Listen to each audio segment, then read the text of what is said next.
बाजार में आज फिर से रौनक। आखिर ये रैली आई तो आई क्यों?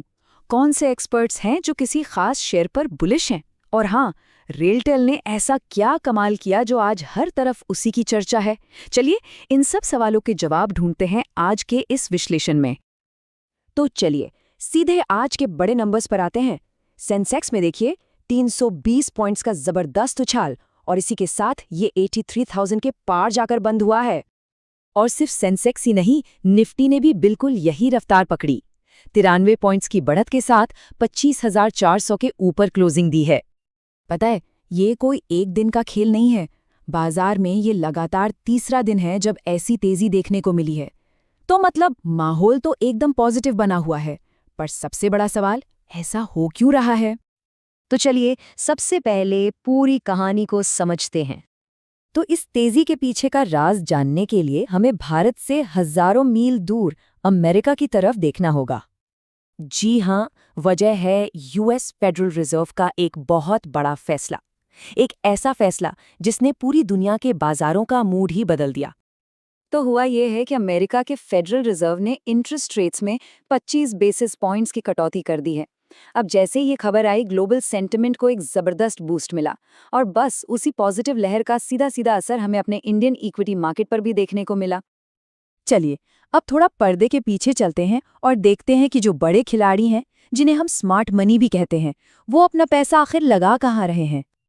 देखिए, आज के दिन तो कोई बड़ी ब्लॉक डील रिपोर्ट नहीं हुई, लेकिन अगर हम हाल की एक्टिविटी पर नजर डालें तो एक आइडिया जरूर लग जाता है कि इंस्टीट्यूशनल पैसा किस दिशा में बह रहा है। मिसाल के तौर पर 17 सितंबर को ही देख लीजिए, अपोलो हॉस्पिटल्स, भारत पेट्रोलियम, भारतीय एयरटेल और हिंदुस्तान एरोनॉटिक्स, इन सब बड़े नामों में ब्लॉक डील्स हुईं। इससे एक ट्रेंड साफ दिखता है कि बड़े निवेशक हेल्थ केयर, एनर्जी और डिफेंस जैसे सेक्टर्स में काफी इंटरेस्ट दिखा रहे हैं। आगे बढ़ने से पहले एक जरूरी चीज समझ लेते हैं, ऑफर फॉर सेल यानी OFS। ये आखिर होता क्या है? बहुत सिंपल है।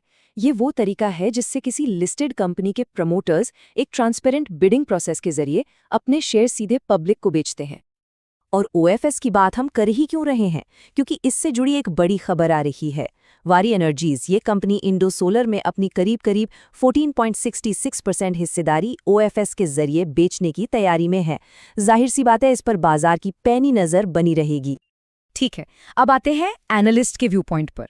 देखते हैं कि एक्सपर्ट्स की राय में कौन से स्टॉक्स चमक सकते हैं और किन से थोड़ा सावधान रहने की जरूरत है। तो यहाँ ना रायें थोड़ी मिली जुली सी हैं।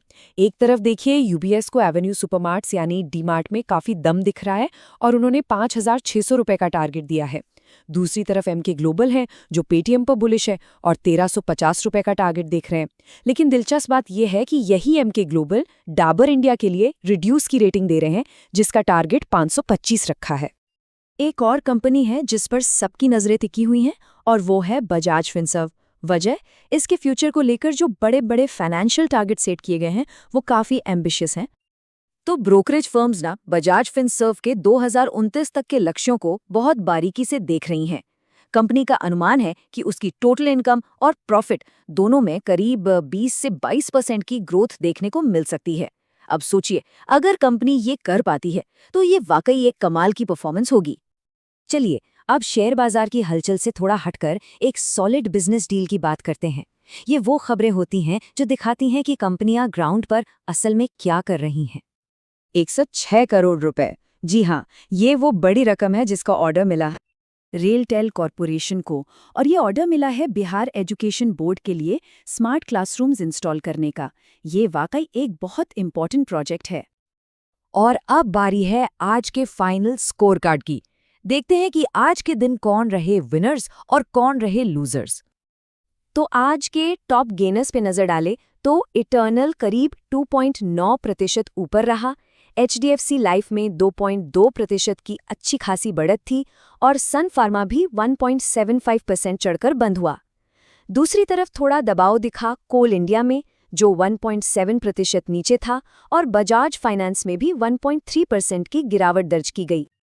अगर हम सेक्टर्स की बात करें तो आज शो के स्टार रहे फार्मा, IT, प्राइवेट बैंक्स और मेटल सेक्टर। इन्होंने बाजार को ऊपर खींचने में सबसे बड़ा रोल निभाया।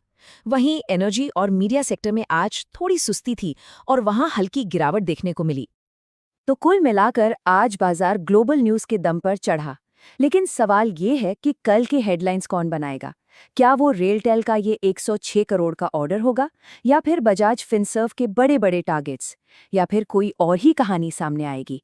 इस पर नजर बनाए रखना दिलचस्प होगा।